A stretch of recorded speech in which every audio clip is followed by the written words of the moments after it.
Welcome to Insights with Ovations. I am your host, Aaron Ellis. Today I am joined by Jason Wilson. Now, Jason is a spiritual life coach and podcast producer with a focus on mental wellness. He is the CEO of Circle of Friends, a global mental wellness community dedicated to helping people all over the world be free of loneliness and mental health issues. Jason, welcome to the podcast.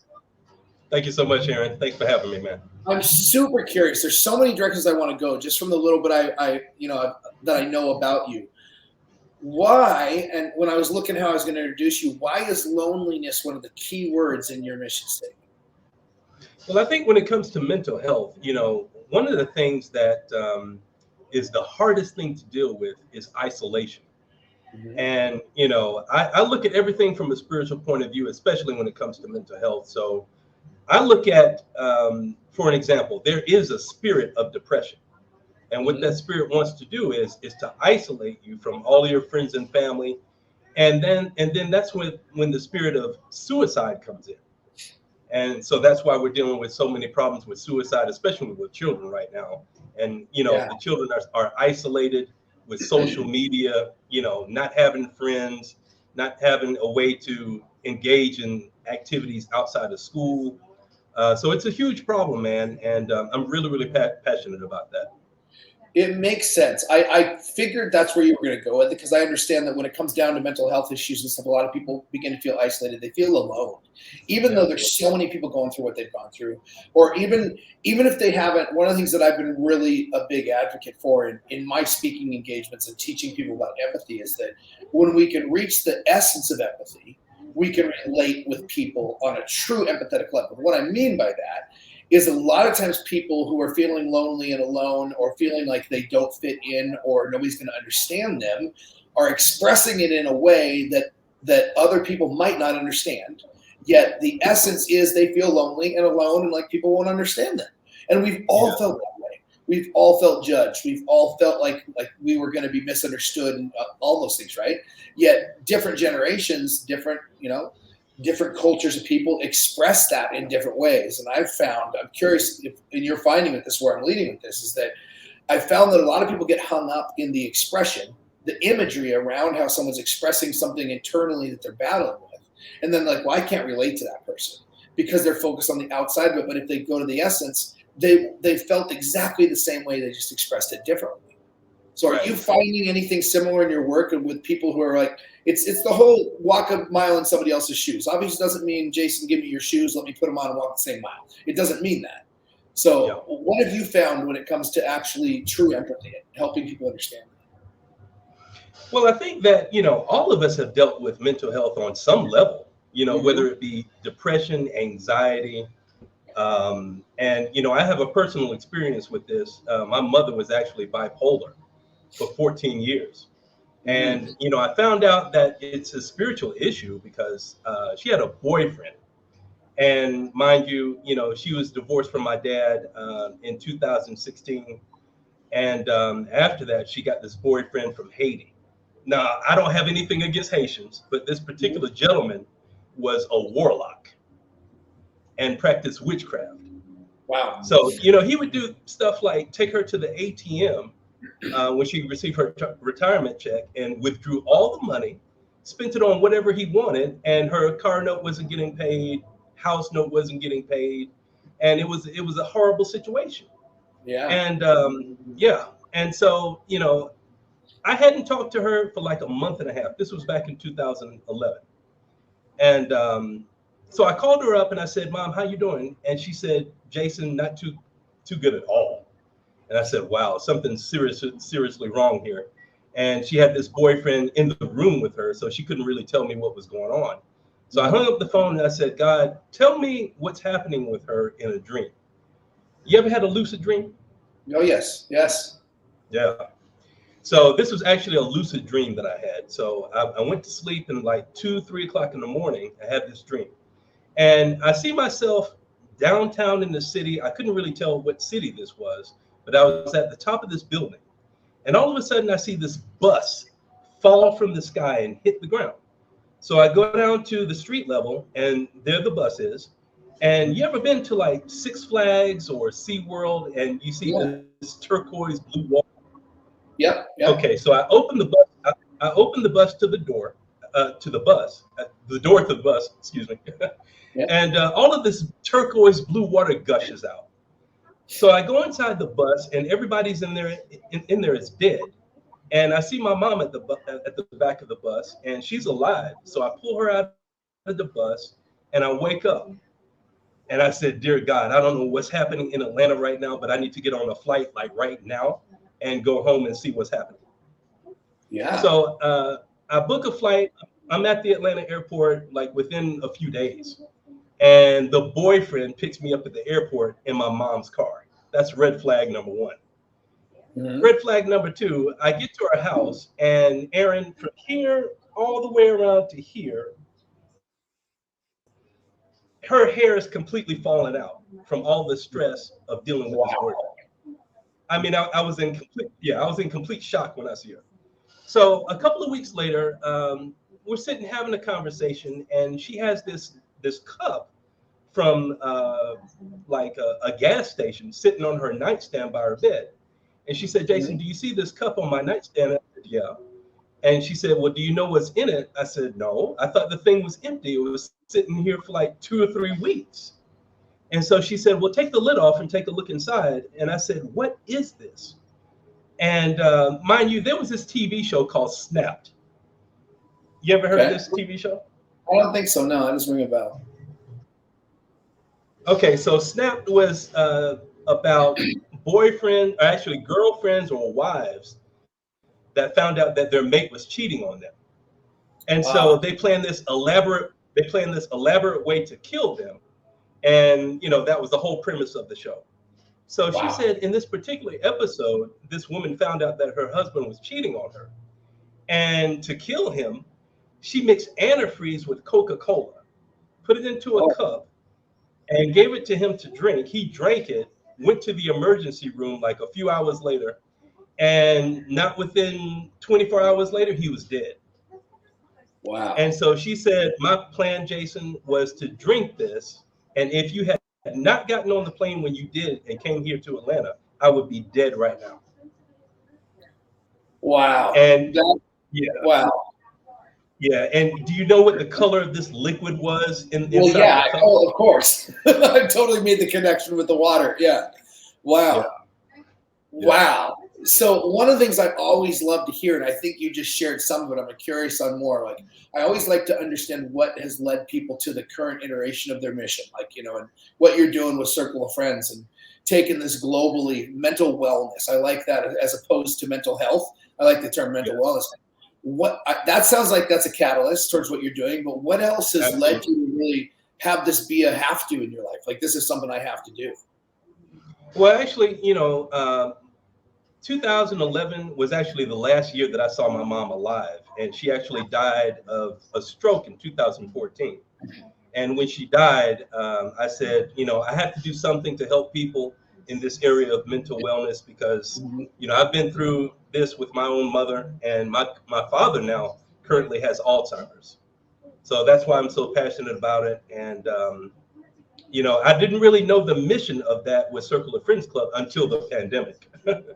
With Wow. all these problems with, mental health issues that people are dealing with right now. Right. And I don't see the situation getting any better unless we create spaces where people can share what's going on. So that's the whole motivation behind Freedom Fight Expo. I'm loving this. Tell me what is going on right now. What are you doing with Circle of Friends right now? How is it manifesting in the world? And what are you doing to free the world of loneliness and bring the world to a level of mental wellness? What are you guys doing? Well, yes. So the original plan with Freedom Fight Expo, which is one of the events that we're going to be hosting through Hmm. Circle of Friends Club, that plan wasn't really planned to start until 2025 in Atlanta. And this past November, the Lord told me, He said, "Jason, do not wait until 2025." I said, "Okay, well, how are we going to do this?" And He said, "Online." And I said, "That's a brilliant idea because, now there's no restriction Right. on, who can participate." So I started to talk to people in my network on LinkedIn, and they love the idea. I'm connected to a lot of speakers, including yourself. And Yep. I talked to Ray Leonard Jr. about it. He loved the idea, and here we are today. We had the first event in February. We have the next one April the 12th, 13th, and 14th, and we're doing this on a monthly basis every second weekend. Mm-hmm. Wow, I love it. I love it. I saw a little bit on your site, or potentially, well, it was site, and I saw it on LinkedIn too. But like, you're bringing together literally athletes and entertainers and just people from all walks of life. Is that correct? To basically help bring this message. That's awesome. I absolutely love what you're doing. I think it's massively important, and I want to ask you a question in a way that's really relative towards the narrative in the world today, but in a way that I would love to have you tackle from your vantage point. And we're coming into, follow me with my narrative here for a second, because I love talking about things in a different way than the world actually speaks about it.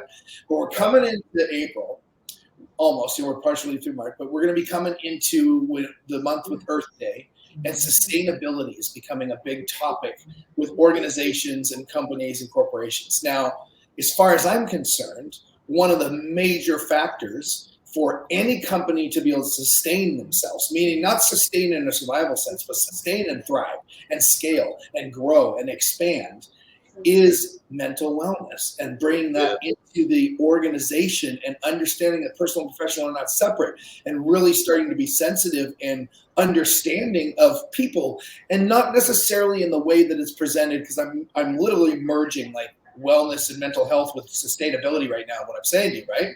And most people are like, what are you talking about? They're thinking about all the different other ways, like climate change and all that stuff, right?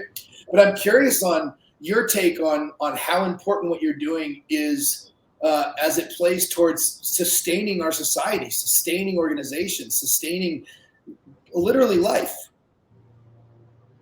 Well, I think God's original plan is that people are connected, and through social media and all of these platforms that we're connected to now, we're the opposite is actually happening. We're separated from each other. And that's a big cause for mental health issues, especially when it comes to anxiety and depression. So I think that if we can create spaces where we can connect to each other, share each other's stories, and let each other know what our feelings are, what we're dealing with on a day-to-day basis, of course, that'll help the bottom line in companies, organizations, and just help us out in society as a whole. Yeah, I totally agree. I totally agree. So along the lines with Freedom Fight Expo, and I noticed when I was just literally scanning, so I want a little more knowledge on this, so I'm asking, but I saw different segmenting groups on the site. There was men's groups, there was women's groups, and I know you're organizing it in that way. Now, how are you bringing these to, for lack of a better term, market? I'm not saying it in the sense of like a product to market like a company, but how are you bringing this to the world? Who are you bringing it to? Like, who is your focus? Who is your audience that you're originally going towards to spread the word of this? To be honest with you, Aaron, we don't have a certain segmented target of people that we're targeting. I mean, it's anybody that's dealing with depression, anxiety, PTSD, suicidal ideation. I mean, it can be adults, it can be children. And what we want to do is to create events targeted to every segment of the population. And, we want to offer these events on a regular basis. So we're actually the go-to resource and community for mental health. So, in short, we are the Amazon of mental health. All right. I got it. So walk me through, what is one of these events like? How does it work? How is it curated? I know, like I said, I saw athletes, I saw entertainers, I saw all different types of people coming together. What's the experience like? What can people expect? Oh, well, the first couple of events that we had, I mean, it was surprising to me because I didn't know that, for instance, Ray Leonard Jr., who participated in that first event, he spoke, and, I mean, it was so impactful and heartfelt. And every speaker after him pretty much followed in the same line with sharing their stories. And I mean, you could feel the presence of God in the room. Mm. And as the event progressed, some people even cried. So it was really, really impactful, and it was something that you felt even hours after the event was over. So I wanted to add something to that though with the Yeah, speakers. Share your story, but then at the end of that, share some tools and tips that you can share with the audience to help them overcome their mental health issues as well. absolutely. And I found that, like, and I think you'll agree, but vulnerability, like you're speaking towards that to a sense when people can actually be vulnerable. Like I've always said, in everything I'm doing, your mess is your message. And Yeah. when people can actually share the the message of their mess when they're in it, it's actually even more inspiring to people. A lot of times I've worked with people who want to wait till they're through the other side before they talk about it. But when you Uh-huh. get them to actually start talking about it in it, it's even more impactful. They even actually put the dots together quicker and they get through it quicker because it's no Right. longer something that through their isolation they felt they needed to isolate. Right? They're kind of shining. We could put you're shining light on the darkness, and all of a sudden, Yes. where's the darkness? What's gone? The light's there now, right? It's so cool. I had no idea. Like I'm interviewing so many people right now that I only spend like a few minutes before I get on. I'm like, ooh, this is gonna be a great one. I love what he's doing. Well, Thanks. what else? What else would you like to share? I also, well, let me preface it this way. I love to hear the personal side of people as well. Like, I'm not sure, Jason, if you have family, if you have kids or anything, or what you do on your spare time. I love to let people know who you are as a person as well. So if you could speak towards that, I'd love the audience to hear. Yeah, sure. My son, who is 14, he has a huge passion for basketball. He wants to be a professional. And, I spent 10 years in the fitness field before I came to Columbia. I've been in Columbia for 20 years, but when I was in the States, I was a personal trainer, managed health clubs. And my last job that I had, I was a corporate sales rep for Gold's Gym. So, I've always been really, really passionate about fitness. And so I'm my son's coach when it comes to, weight training and, getting himself in shape for what he wants to do. My son, he's a huge blessing to me. And I know he's going to be a great basketball player too. I love But it. outside of that, another thing that we want to do through Circle of Friends Club is here in Columbia, I had a speed dating company. And I created Circle of Friends in order that, some people who were not necessarily interested in marriage could expand their circle of friends outside of work. So one of the things that we want to do starting like around August, September, later this year, is create events online where people can actually do that. They can expand their circle of friends online in like a speed networking type of event. And, it's going to be curated through LinkedIn so that, everybody is vetted. And, it's a safe environment where everybody can participate without worrying about, okay, is this a crazy person? So, it's going to be great.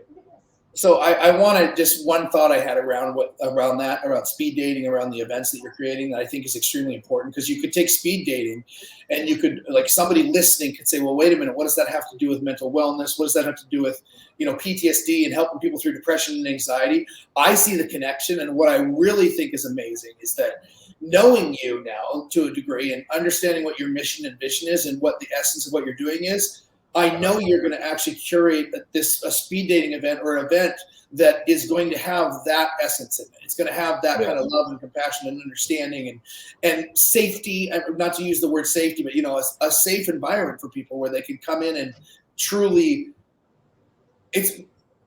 We need it. Put it that way. Like, people are so isolated; they don't know where to go right now in a healthy way. And sadly enough, in the world, there's so many crazy things going on, even in public now, in bars, and people dosing drinks and crazy things, right? Absolutely. So I love that you're bridging something together here that seemingly is totally separate to when people are talking about mental health and those kind of things, and then speed dating. Well, wait a minute, what? But knowing that you're doing this over here makes me believe in what you're doing in speed dating even more, honestly. Right. Knowing you're going to curate something that is in congruency and in integrity with everything else you're doing. I think that's powerful. Thanks a lot. And, something else is that, we want to have these events, not just in English, but in Spanish too, for the Latin American community. Of course, I've been in Columbia now 20 years, and a lot of people are still waiting. Okay, Jason, when are you going to restart the events for people here in Columbia? So Right. yeah, it'll be like August, September, and not only will we just have these speed dating events, but also the Freedom Fight Expo in Spanish. Got it. Well, we're at time, Jason, but I always like to see if there's anything final on your mind, any final thought you want to share with the audience, something that you just, want to make sure you get out there. Is there anything you want to leave everybody with today? Yes, absolutely. So if you go to our website, and you'll see the event on the homepage, Freedom Fight Expo. We have this event again every month on the second weekend. You can sign up, it's free. Anybody can participate, there's no restrictions. Tell your friends, your family, anybody that you know that's suffering from depression, anxiety, PTSD, suicidal ideation. Please have them sign up. They'll be inspired, motivated, encouraged, and they'll receive some tools on what they can do to overcome this situation. Wonderful. Jason, I appreciate you taking the time today. Thank you for coming. Thank you so much. Everybody, thank you for tuning in to another episode of Insights with Ovations. You'll also be able to check out Jason over at ovations.com, and we'll see you on the next one. Thanks.